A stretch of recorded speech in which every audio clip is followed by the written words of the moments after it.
আজকে আপনাদেরকে বুঝিয়ে দিব অনলাইনে শপিং যারা করে তাদের বেশি খরচ হয় নাকি যারা শপিং সেন্টারে গিয়ে শপিং করে তাদের টাকা বেশি খরচ হয়। সবাই বলেন অনলাইনে শপিং করলে ডেলিভারি চার্জটা নষ্ট হয়।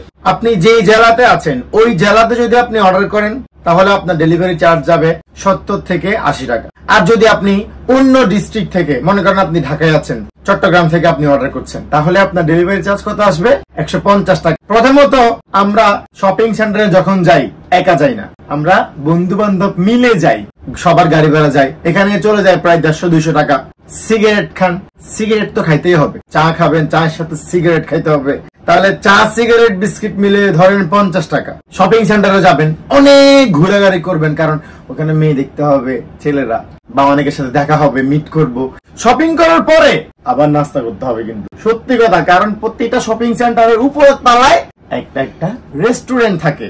ওইখানে ধরেন একজনের পিছনে 100 টাকা করে ধরেন, তারপর আবার নিচে নামবেন, আবার ঘোরাঘুরি করবেন, সিগারেট খাবেন, তারপর চা টা এই সেই হাবিজাবি খেয়ে বাসায় যাবেন। ওইখানে খরচ ধরেন 50 টাকা, ধরেন 400। কিন্তু অনলাইন আসার পর থেকে আপনাদের সময় যেভাবে আমরা সেভ করার ট্রাই করছি, আলহামদুলিল্লাহ